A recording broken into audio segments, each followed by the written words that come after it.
কোন মানুষ যদি রোজা রাখে দেখানোর জন্য মানুষকে, অর্থাৎ মানুষকে দেখানোর জন্য সে যে কোনো ইবাদত করুক না কেন, ইবাদত করে সে যেন আল্লাহর সাথে শিরিক করেছে এবং সে যেন মুশরিক হয়েছে, এই কথাটা আমরা অনেকেই জানি না। কিন্তু আমরা নামাজ পড়তেছি, রোজাও রাখতেছি, ঈমান এনেছি, এমন হজ করতেছি, যাকাত দিতেছি, সমস্ত আমল আমাদের ঠিক আছে, কিন্তু মনের ভিতরে একটা অহংকার ঢুকছে যে মানুষ আমাকে নামাজি বলবে, মানুষ আমাকে ভালো মানুষ বলবে, মানুষ আমাকে নেককার বলবে। এই কথাটা, এই অহংকারের একটু বিন্দু মাত্র কথা যদি মনের ভিতরে আইসা যায়, নিজের অজান্তেই যেন আল্লাহর সাথে শিরিক হয়ে যায়। এই শিরিক করার পরে যদি এরকম ভাবে রিয়া অহংকার আসার পরে যদি হাজারো বছর, লাখো বছর, কোটি বছর আল্লাহর ইবাদত করি, কোনো কাজ হবে না। এমন রোজাদার আছেন আমাদের মাঝে, এমন নামাজ। আমি আপনাদের সম্মুখে খুতবাতের ভিতরে যে আয়াতে কারিমা তিলাওয়াত করেছি, রব্বুল আলামিন বলেন হাবিব সাল্লাল্লাহু আলাইহি ওয়াসাল্লামকে, আপনি আপনার উম্মতদেরকে জানিয়ে দেন, ইন্নাল্লাযীনা আমানু ওয়া আমিলুস সালিহাত, নিশ্চয় যারা ঈমানদার, ইন্নাল্লাযীনা আমানু, নিশ্চয় যারা ঈমানদার মুমিন যারা, ওয়া আমিলুস সালিহাত, এবং নেক কাজ করে। এর দ্বারা সমস্ত নেক কাজের উদ্দেশ্য, নামাজ পড়ে তো রোজা ছাড়ে, রোজা রাখে তো নামাজ ছাড়ে এমন না, নামাজও পড়ে, রোজাও রাখে, সত্য কথাও বলে, হালাল খায়, হারাম খায় না, সুদ হাতে গনেও না, সাক্ষীও থাকে না, দেয় না, নেই না, অর্থাৎ সমস্ত ফাহেসা কাজ থেকে বিরত থাকা সমস্ত নেক আমল করে, তাকেই বলে ওয়া আমিলুস সালিহাত, যে নেক আমল করে, নেক কাজ করে। ইন্নাল্লাযীনা আমানু, নিশ্চয় যারা ঈমানদার। হাবিব আপনি জানান আপনার উম্মতদেরকে, আপনার উম্মতের মধ্যে যারা ঈমানদার, যারা মুমিন, ঈমান আনার পরে যারা আমলে সালেহা করেছে তারাই হলো মুমিন। ঈমান আনার পরে যারা নেক আমল করেছে, লাহুম, তাদের জন্য, যে কাদের জন্য, যারা ঈমান এনেছে এবং নেক আমল করেছে তাদের জন্য, জান্নাতুন, এমন একটা জান্নাত, তাজরি মিন তাহতিহাল আনহার, যে জান্নাতের তলদেশ দিয়া প্রবাহিত হয় নদী, সাগর, নহর। সুবহানাল্লাহ। রব্বুল আলামিন বলতেছেন শর্ত হলো দুইটা। আমাদের কাছে শর্ত চাইতেছেন কয়টা? দুইটা শর্ত চাইতেছেন। প্রথম নাম্বার শর্ত হলো যাদের ভিতরে ঈমান আছে তাদের জন্য আমার জান্নাত, যাদের ভিতরে নেক আমল আছে তাদের জন্য আমি আল্লাহর জান্নাত। শর্ত দুইটা। এক নাম্বার যাদের ভিতরে নেক আমল আছে না, বরং যারা ঈমান আনছে। দুই নাম্বার যাদের ভিতরে নেক আমল আছে। কথার কথা, একজন ঈমান আনে নাই, ঈমান না আনার কারণে ঈমান আনছে না, কিন্তু সে নামাজ পড়ে, রোজা রাখে, আবার দেখেন আপনার সত্য কথাও বলে, সে সুদ খায় না, ঘুষ খায় না, জেনা করে না, ব্যভিচার করে না, জালেম হয় না, জুলুম করে না, ব্যভিচার করে না, তে সে কোনো গুনার কাজ করে না, কিন্তু সে নেকির কাজগুলা করতেছে বটে, কিন্তু আসল যে মূল যে জিনিস তার এটা নাই, মানে ঈমান নাই, তাহলে তার জন্য আল্লাহর জান্নাত না। বরং জান্নাত হলো তার জন্য যে ঈমান আনার পরে নেক আমল করছে। আবার কখনো কখনো এমন দাঁড়ায়, একটা লোক 70 বছর পর্যন্ত বেঈমান ছিল, 70 বছর বেঈমান থাকার পরে মৃত্যুর আগ মুহূর্তে সে পড়েছে লা ইলাহা ইল্লাল্লাহু মুহাম্মাদুর রাসূলুল্লাহ, আশহাদু আল্লা ইলাহা ইল্লাল্লাহু ওয়া আশহাদু আন্না মুহাম্মাদান আবদুল্লাহি ওয়া রাসূলুল্লাহি সাল্লাল্লাহু আলাইহি ওয়াসাল্লাম। এই কালিমা পড়েছে, ঈমান আনছে, ঈমান আনার পরপরই তার মৃত্যু হয়েছে। তার জীবনে এক ওয়াক্ত নামাজও ফরজ আসে নাই যে ফরজ নামাজটা পড়বে। কথার কথা ধরেন, ফজরের পরে সে ঈমান আনছে, জোহরের আগেই সে মৃত্যুবরণ করছে। এর জন্য আল্লাহ জান্নাত রাখছে, কারণ তার জীবনে তো গুনাহ নাই। সে তো এক ওয়াক্ত ফরজ নামাজ কাজা করতে পারে নাই, একটা রোজাও কাজা করতে পারে নাই, তার জীবনে যাকাতের সময় আসে নাই, তার হজের সময় আসে নাই, মানে সময় হইলে তো কাজগুলো হবে, কিন্তু তার আগেই তার মৃত্যুবরণ হয়েছে। বলে এর জন্য আল্লাহ জান্নাত রাখছে, ওইটা আলাদা সাবজেক্ট। তবে এই আয়াতের ভিতরে রব্বুল আলামিন যেটা বলতেছেন, আল্লাহ পাক বলেন যে দুইটা জিনিস যার ভিতরে আছে তার জন্য জান্নাত, আর জান্নাতটা হবে এমন জান্নাতুন তাজরি মিন তাহতিহাল আনহার, এমন জান্নাত হবে যে জান্নাতের তলদেশ দিয়া নহর প্রবাহিত হবে, নদী প্রবাহিত হবে, সাগর প্রবাহিত হবে। ঝর্ণার নালার পানি যেরকম ভাবে পড়লে আপনাদের এলাকার ডিপের পানি যখন ছাড়ে, মোটরের পানি যখন ছাড়ে, যেভাবে আপনার ড্রেন দিয়া যাইতে থাকে, স্রোত থাকে, চলমান নদীর যেরকম ভাবে স্রোত থাকে, ওই জান্নাতির পায়ের নিচে আপনার সাদা কাঁচ গ্লাস বিছানো থাকবে, সে পায়ের নিচ দিয়া দেখবে এরকম ভাবে নহর প্রবাহিত হইতেছে। সুবহানাল্লাহ। এই নহরটা মুফাসসিরিন কেরাম বলে নহর হবে 4 ধরনের। কয় ধরনের? 4 ধরনের নহর হবে। এক নহর হবে পিওর পানি। এই পানি যতই পিওর হোক না কেন প্রকৃত পিওর না। যত পিওর হোক না কেন এটার মধ্যে মানুষের কিছু হাত আছে, তাই না? তাও বাজার থেকে 20 টাকা দিয়ে কিনা খাই আমরা, 15 টাকা 20 টাকা দিয়ে এটা কিনা খাই। রব্বুল আলামিন বলেন জান্নাতীরা যখন জান্নাতে যাবে ঈমান নিয়ে, আমল নিয়ে, তাদের পায়ের তলদেশ দিয়া জান্নাতি যে নহর যাবে জান্নাতীদের পায়ের নিচ দিয়া, সেই নহরটা হবে 4 ধরনের নহর। 1 নাম্বার পিওর পানির নহর, 2 নাম্বার পিওর একেবারে ফরমালিন মুক্ত মধুর নহর। মধু দেখবেন 1 কেজি কিনে মধুওয়ালায় কিনা তার সাথে আরো লাল চিনি মিশায়া, অথবা দেখবেন লাল গুড় মিশায়া, মিঠাই মিশায়া, অথবা চিনি মিশায়া, রং দিয়া এটাকে 4 কেজি বানায়া বাজারে বিক্রি করে। বর্তমান সময়ে মধুওয়ালা, মধু বিক্রেতা এবং গরুর দালাল তাদেরকে কেউ বিশ্বাস করে না, জানে এটা মিশা কথা ছাড়া ব্যবসা চলে না, ঠিক না? গরুর বাজার দালালরা কেউ পছন্দ করে না, জানে যতই হাসা কথা কও তুমি মিথ্যা কথা বলছোই। আর মধুওয়ালা কেউ যতই মিথ্যা, তুমি যতই সত্য কথা বলো, যতই কিরা কসম কারো, তোমার কথা কেউ বিশ্বাস যাবে না, কারণ জানে এই দুইটার ভিতরে, এই দুইটা কিন্তু ব্যবসা আরো আছে, কিন্তু এইটার ভিতরে দালালি বাটপারিটা বেশি।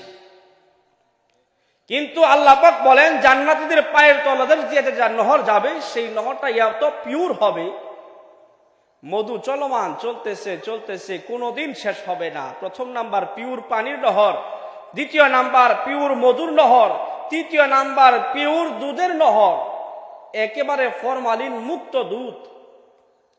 যেই দুধ রমজান মাস আসার আগে 60 টাকা কেজি, 80 টাকা কেজি, আর রমজান মাস আসতে 150 টাকা কেজি, ঈদের আগের দিন 200 টাকা কেজি, প্রথম রোজার আগের দিন কাটাকাল বাজারে আসর সময় গিয়ে বসবেন, দেখবেন দুধ তার আগেও শেষ।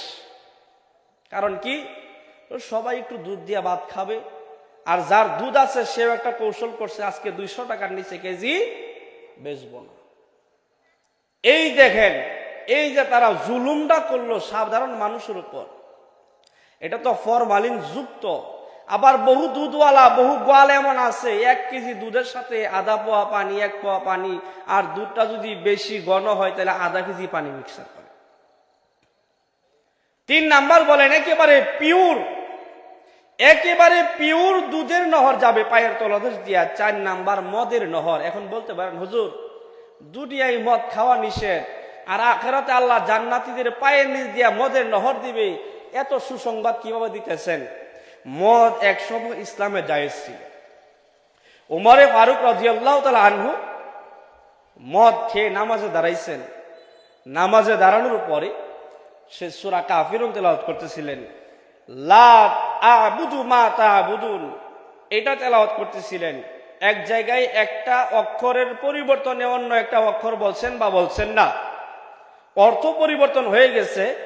পরবর্তী আল্লাহর পক্ষ থেকে মদ নিষেধ হয়েছে, বলা হয়েছে। যখন নিষেধ হয়েছে, রাসূল আকরাম সাল্লাল্লাহু আলাইহি ওয়াসাল্লাম যখন মদ নিষেধ করছেন, আপনার মদিনার জমি অলি গলি মদ দিয়া ভরপুর হয়ে গেছে। বন্যা আসলে যেরকম ভাবে হয়ে যায়, অবস্থায় এমন হয়ে গেছে।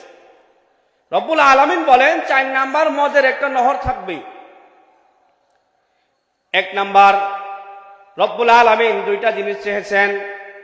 1 নাম্বার শর্ত চেয়েছেন যার ভিতরে ঈমান আছে, ঈমান আনার পরে যার ভিতরে 2 নাম্বার আমল হলো নেক আমল করেছে। ঈমান ছাড়া নেক আমল করলে কোনো কাজ হবে না। আবার নেক আমল ছাড়া ইমান আনলে, শুধু ইমান আনার পরে ফরজ নামাজ কাজা হইলে, ফরজ রোজা কাজা হইলে, ফরজ জাকাত যদি অসন্তুষ্ট হয়, জাকাত আদায় না করে, সম্পাদন না করে, হজ ফরজ হওয়ার পরে হজ যদি না করে, সুদের লেনা দেনা যদি বেশি করে, টেবিলের উপর দিয়ে না নিতে পারলে টেবিলের নিচ দিয়ে যদি নেয়, এরকম ভাবে ঘুষের লেনা দেনা যদি করে, সুদের যদি সাক্ষী হয়, সুদের যদি ইসলাম করে দেয়, সুদের কম্পিউটারের দোকানে গিয়ে যদি কম্পোজ করে, সেও গুনাহগার হবে। এরকম ভাবে গুনাহ করে কিন্তু ইমান আনার পরে সমস্ত গুনাহগুলি করছে, একটা নেকও পর্যন্ত করে নাই, তার জন্য আল্লাহ জান্নাত না, বরং তার জন্য জান্নাত হবে শাস্তি পাওয়ার পরে। হতেও পারে, নাও হতে পারে। অসংখ্য অগণিত বহু গুনাহ এমন আছে নিজের অজান্তে আল্লাহর সাথে শিরিক হয়ে যায়। একজন মানুষ যদি, একজন মুসলমান যদি, একজন মুমিন বান্দা যদি নামাজ পড়তে থাকে, মুখে দাড়ি নাই, তারপর দাড়ি আসে, দাড়ি ছিল না, তারপরে আবার এই নামাজ পড়তে পড়তে তার কাছে ভালো লাগে, ভালো লাগার ফলে সে মুখে দাড়ি রাখছে। আগে শার্ট পরে নামাজ পড়তো, তার কাছে খুবই ভালো লাগে, এখন লম্বা আপনার কাটা পাঞ্জাবি পরছে, তারপর আরো ভালো লাগছে, সে জুব্বা পরছে। আগে শুধু টুপি পরতো, এখন পাগড়ি বাঁধে।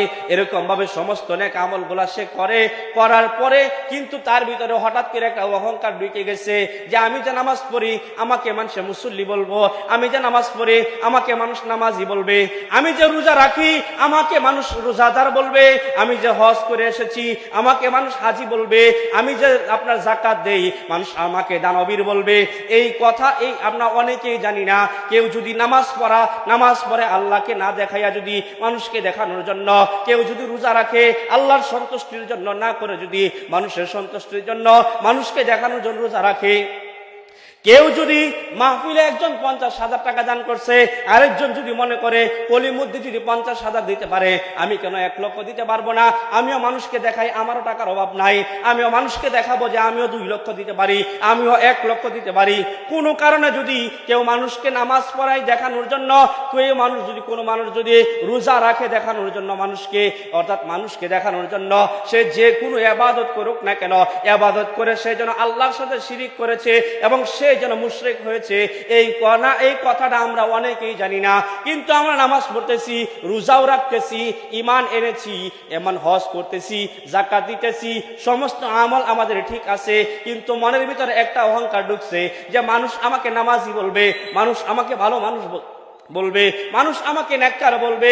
এই কথাটা, এই অহংকারের একটু বিন্দু মাত্র কথা যদি মনের ভিতরে আইসা যায়, নিজের অজান্তেই যেন আল্লাহর সাথে শিরিক হয়ে যায়। এই শিরিক করার পরে যদি, এরকম ভাবে রিয়া অহংকার আসার পরে যদি হাজারো বছর, লাখো বছর, কোটি বছর আল্লাহর ইবাদত করি, কোনো কাজ হবে না। এমন রোজাদার আছে না আমাদের মাঝে? এমন নামাজি আছে না? দানকারী আছে না? কিন্তু মানুষকে দেখানোর জন্য নেক আমল, মানুষকে যদি একমাত্র দেখানোর জন্য হয় তাহলে হবে না। এই জন্য রোজা রাখতে হবে আল্লাহর সন্তুষ্টির জন্য, নামাজও পড়তে হবে আল্লাহর সন্তুষ্টির জন্য। এই জন্য দেখবেন জানাজা পড়ি যখন আল্লাহর সন্তুষ্টির জন্য। এই জন্য যখন আমরা জানাজার নিয়তটা বেশিরভাগ ইমাম সাহেবরা বাংলা ভাষায় বলে দেয়, ফরজে কিফায়া, আপনার বালেগ পুরুষের ফরজে কিফায়া জানাজার নামাজ 4 তাকবীরে ওই ইমামের পিছনে আল্লাহর রাস্তে পড়তেছি, আল্লাহু আকবার, ওখানেও বলে দেয় যে আল্লাহর রাস্তে পড়তে হবে, আল্লাহর সন্তুষ্টির জন্য পড়তে হবে, মানুষের সন্তুষ্টির জন্য না। আর মানুষের সন্তুষ্টির জন্য যদি হইতো তাহলে ইমাম সাহেব তখন বলতো না যে জানাজা অনুষ্ঠিত হইতেছে, জানাজাটা মানুষের জন্য, মানুষের সন্তুষ্টির জন্য, মানুষের জন্য। আল্লাহর রাস্তে শব্দটা ব্যবহার ইমাম সাহেব করতো না। এমনকি আমরা যখন নিয়ত করি তখন বলতাম না যে লিল্লাহিয়তের জন্য নামাজ পড়তেছি, আল্লাহর রাস্তায় নামাজ পড়তেছি, মানুষকে দেখানোর জন্য নামাজ পড়ি, এই কথাটাই বলতাম। বিদায় আমরা মনে মনে নিয়ত করলাম নামাজ পড়তেছি আল্লাহর রাস্তায়, কিন্তু আবার পরবর্তী নিয়ত আইসা গেছে, আমাকে বলবে নামাজি, আমাকে বলবে দানবীর, আমাকে বলবে হাজি, আমাকে বলবে শহীদ, আমাকে বলবে গাজী, আমাকে বলবে রোজাদার, আমাকে বলবে দানবীর। এই দানেরও কোনো লাভ নাই, এই রোজারও কোনো লাভ নাই, এই হজেরও কোনো লাভ নাই, জাকাতেরও কোনো লাভ নাই। আপনার অসংখ্য অগণিত যদি নেকি করতে আপনার মনে হয় বাহ্যিক আকারে বহু নেকি মনে হয়েছে, কাল কিয়ামতের দিন দেখবেন আপনার এই অহংকারের জন্য, এই রিয়ার জন্য, এই শিরিকের জন্য বিন্দু মাত্র নেকি নাই, আপনার গুনার কোনো অভাব নাই, এমন হয়ে যাবে।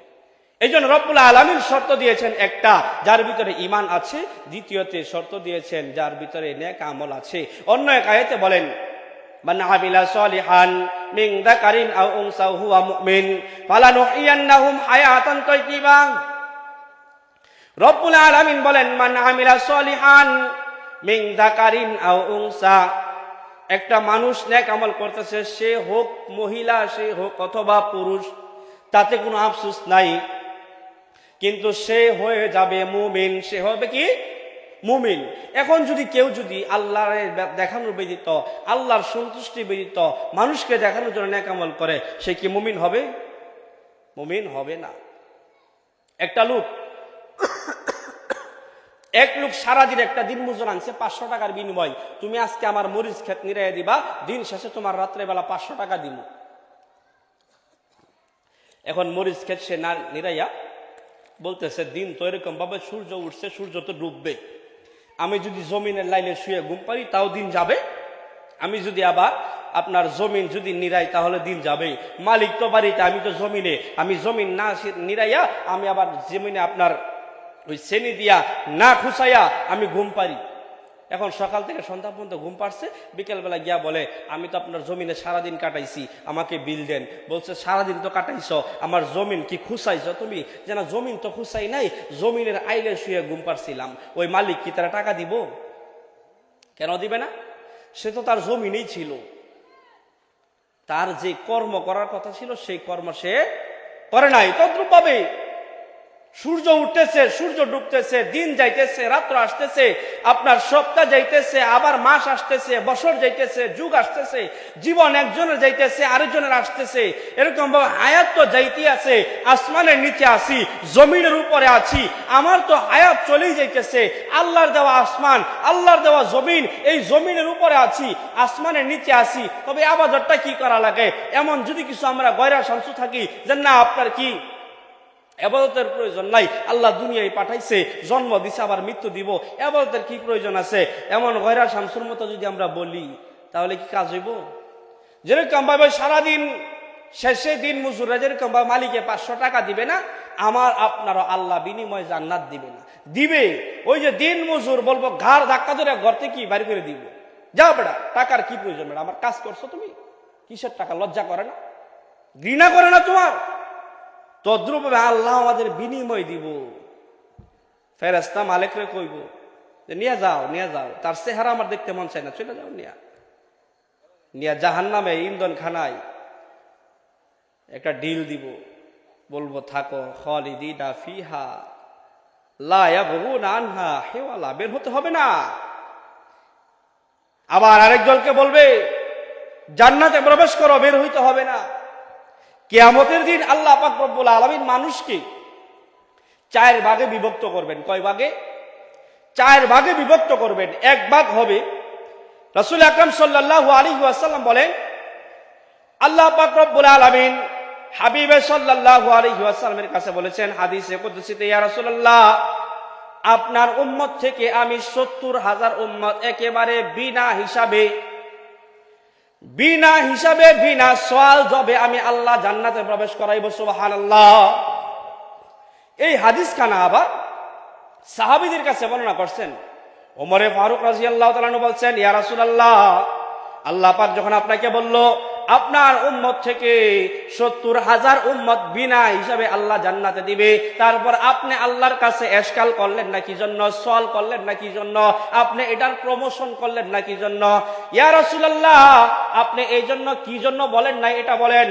রাসূল আকরাম সাল্লাল্লাহু আলাইহি ওয়াসাল্লাম বলতেছে, হে উমর, শুধু আমার উম্মতের প্রতি দরদ না, আজকে এই হাদিসের এশকাল যাই না মনে হইতেছে তুমি উমরেরও আমার উম্মতের প্রতি কিছু না কিছু দরদ আছে।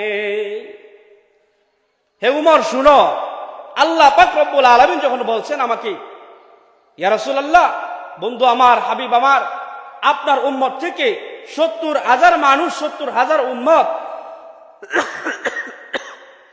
আমি বিনা হিসাবে জান্নাতে দিব, তখন আমি আল্লাহর কাছে প্রশ্ন করছি, আল্লাহ শুধুমাত্র 70,000?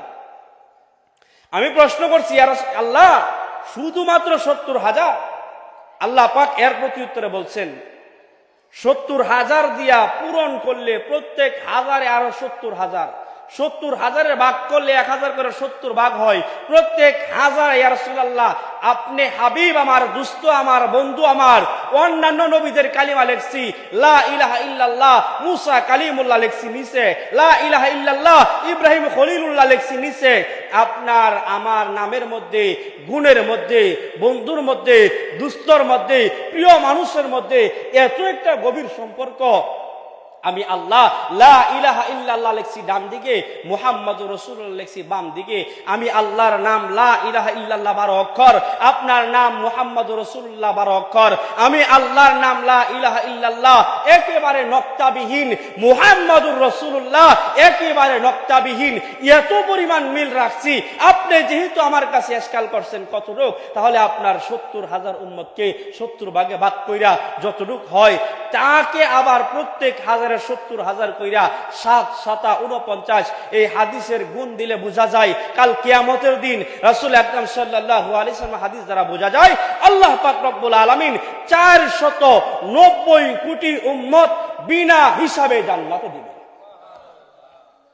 আল্লাহ বলছিল কতটুক? 70,000। কতটুক? আর রাসূল আকরাম সাল্লাল্লাহু আলাইহি ওয়াসাল্লাম সুপারিশ করে বানাইছে কতটুক? 490 কোটি। কই 70,000 কই কোটি? চিন্তা করছেন? শুধু একবার সুপারিশ করার জন্য। এই জন্য বলতেছিলাম 4 ভাগে বিভক্ত করবেন। কাল কিয়ামতের দিন মানুষদেরকে 1 নাম্বার আপনার এক দলকে বিনা হিসাবে জান্নাতে দিবেন, বিনা হিসাবে জান্নাতে দিবেন। বার এক দলকে বিনা হিসাবে জাহান্নামে দিবেন।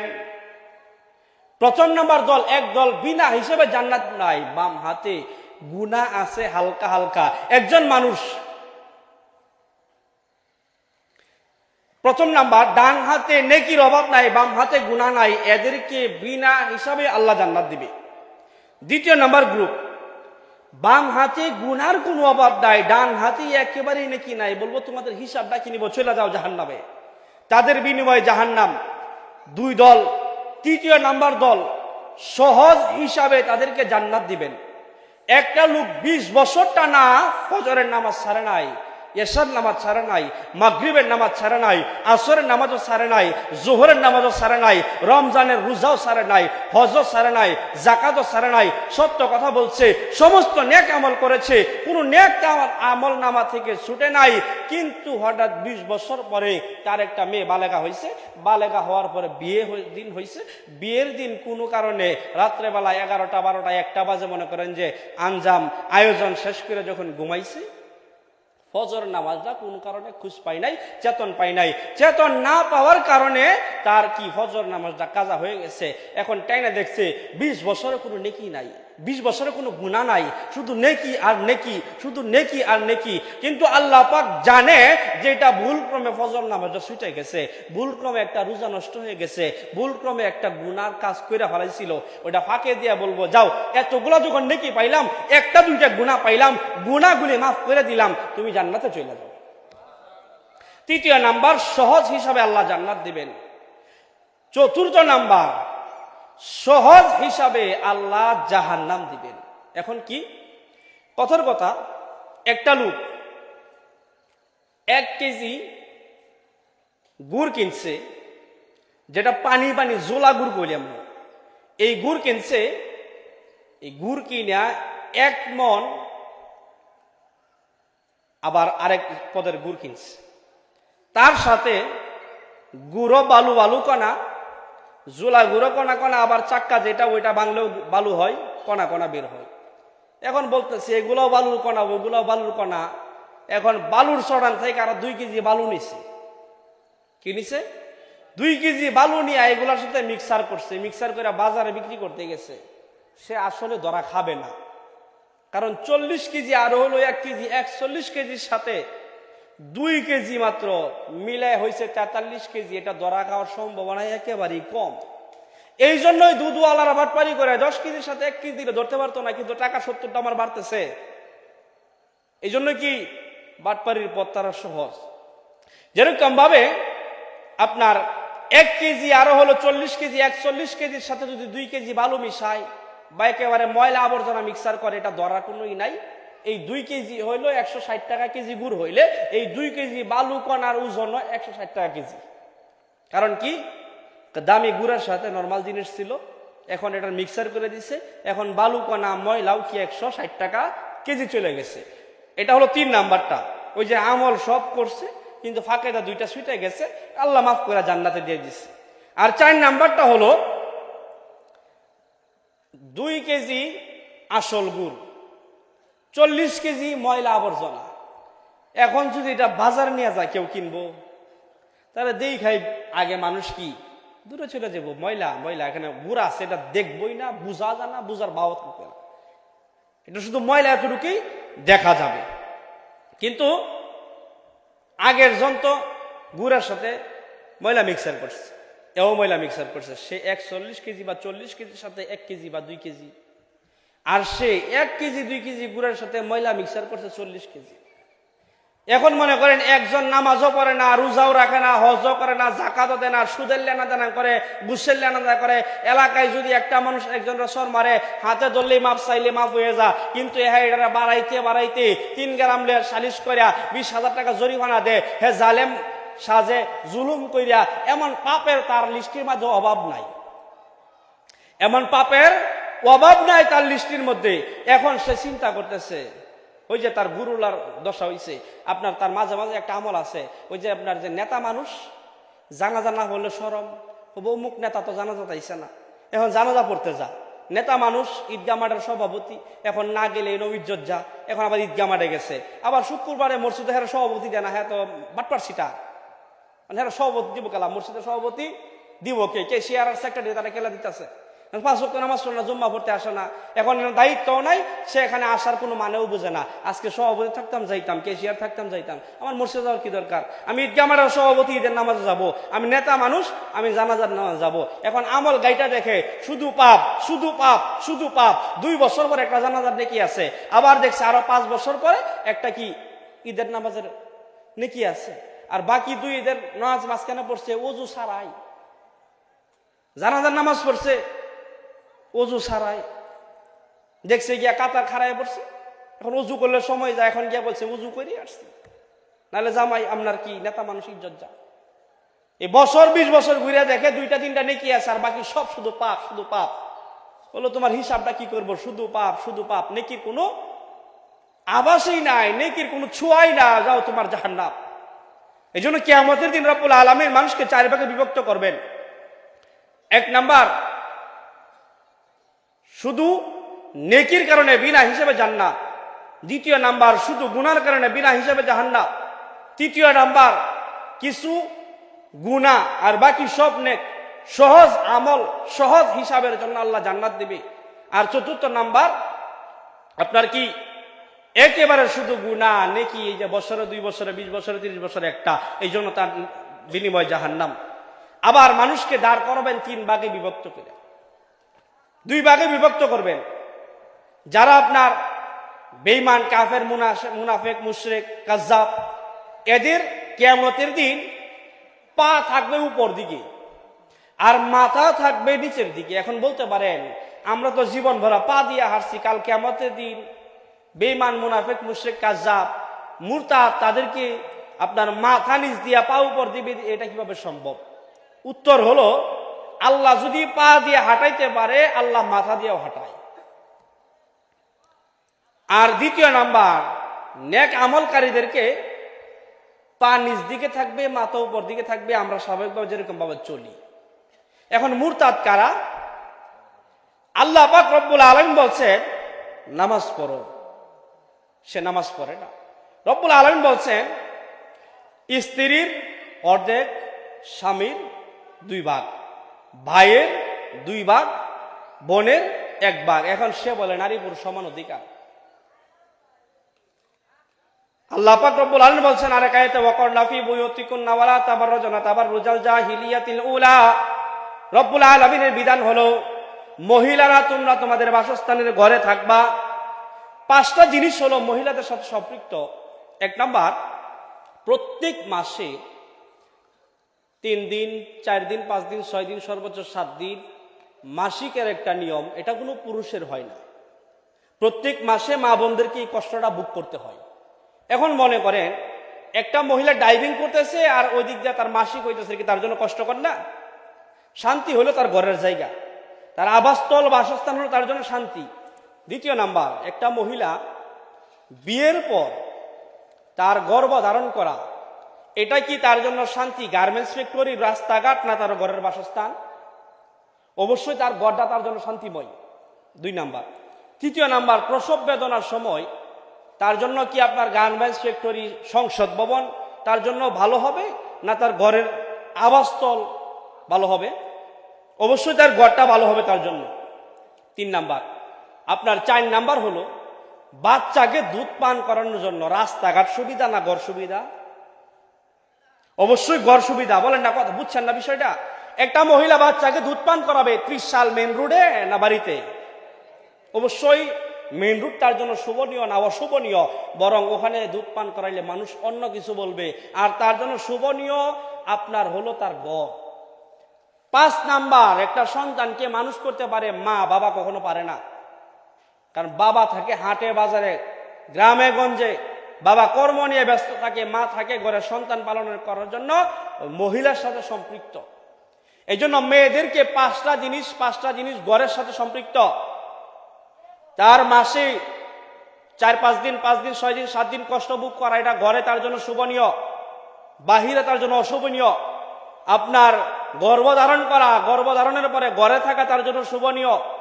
প্রসব বেদনা তার জন্য ঘরে শোভনীয়। বাচ্চাকে দুধ পান করানো তার জন্য রুট শোভনীয় না, বরং অশোভনীয়। তার জন্য ঘর হলো শোভনীয়। তদ্রূপভাবে বাচ্চাকে লালন পালন করলে তার জন্য ঘর সুবিধাজনক। আর রাস্তায় নিয়ে লালন পালন করলে হবে টুকাই। মানুষকে দিলেই বলবে 5 টাকা দাও, 10 টাকা দাও, এটা করবো এটা করবো, পিছন দিয়া তাকায় দেখবেন বিভিন্ন রেল স্টেশন এরকম ভাবে দেখা যায় বাচ্চাকে ছেড়ে দিয়া মা ওই দূরে থাকে, দেখা যায় ওই বাচ্চা ওই লোকের কাছে 10টা টাকা চাও, 5টা টাকা চাও।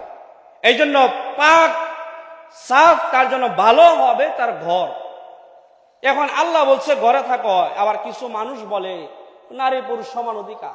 আরে নারী পুরুষ যদি সমান অধিকার থাকে তুমি বাচ্চাকে দুধ খাওয়াও। নারী পুরুষ যদি সমান অধিকার থাকে তুমি একদিন গর্ভ লাভ করো। নারী পুরুষ সমান অধিকার থাকে তুমি একদিন প্রসব বেদনা সহ্য করো। একটা মহিলার প্রসব বেদনা যদি 100টা পুরুষকে ভাগ করে দেওয়া হয় তাও সহ্য করতে পারবে না। 100 পুরুষ এই দুনিয়া থেকে বিদায় হতে হবে। এই জন্য রব্বুল আলামিন 2টা শর্ত আমাদের কাছে চাইছেন, আমল, তার আগে চাইছেন ইমান। ইমান আমল চাইলে আল্লাহ বিনিময় দিবে জান্নাত। এই জান্নাত চাইতো ইনশাআল্লাহ। জান্নাতের তলদেশ দিয়ে 4টি নহর, মদের নহর, পানির নহর, দুধের নহর, মধুর নহর, এই নহর আল্লাহ পাক রব্বুল আলামিন দিবেন। এই জন্য আমল করব শুধু আল্লাহর সন্তুষ্টির জন্য। ঈমান আনার পরে মানুষকে দেখানোর জন্য কোনো নেক আমল করব না, শিরিক করব না, মুশরিক হব না। শিরিক করে মুশরিক যদি হয়ে যায়, কোটি বছর ইবাদত করি, ওই ইবাদত কাজে আসবে না। কিন্তু ঈমান আনার পরে যদি 1 ওয়াক্ত নামাজ আমার উপর ফরজ হয়, 2 ওয়াক্ত নামাজ যদি ফরজ হয়, এই 1 ওয়াক্ত নামাজ, 2 ওয়াক্ত নামাজ যদি আল্লাহর সন্তুষ্টির জন্য পড়তে পারি, মরার পরে আল্লাহর সন্তুষ্টির জন্য যখন হবে তখন তো আমি কারোর সাথে শিরিক করলাম না, মানুষকে দেখাইলাম না, আল্লাহর সাথেও শিরিক করলাম না। ওই 2 ওয়াক্ত, 1 ওয়াক্ত এই নামাজের বিনিময়ে আল্লাহ আমাকে জান্নাত দিবেন। আল্লাহ, আমি তো ঈমান আনার পরে 2 ওয়াক্ত নামাজই পাইছি, 1 ওয়াক্ত নামাজই পাইছি, রোজা পাই নাই, হজ পাই নাই, যাকাতের সময় আসে নাই, আমি দিব কি? আমি আপনার থেকে নিবই কি? আমি 2 ওয়াক্ত নামাজ পাইছি, বিনিময়ে আপনি আমাকে কি দিবেন? দেন। ওই বান্দার 2 ওয়াক্ত নামাজের বিনিময়ে আল্লাহ জান্নাত দিবেন। এই জন্য শিরিক করা যাবে না। ইন্না শিরকা লাযুলমুন আযীম। অত্যন্ত পাপটা অত্যন্ত বড়। এটা বইলা বোঝাতে পারবো না, সময়ও নাই, সময় শেষ। আমি আপনাদের থেকে 2টা জিনিস চাই।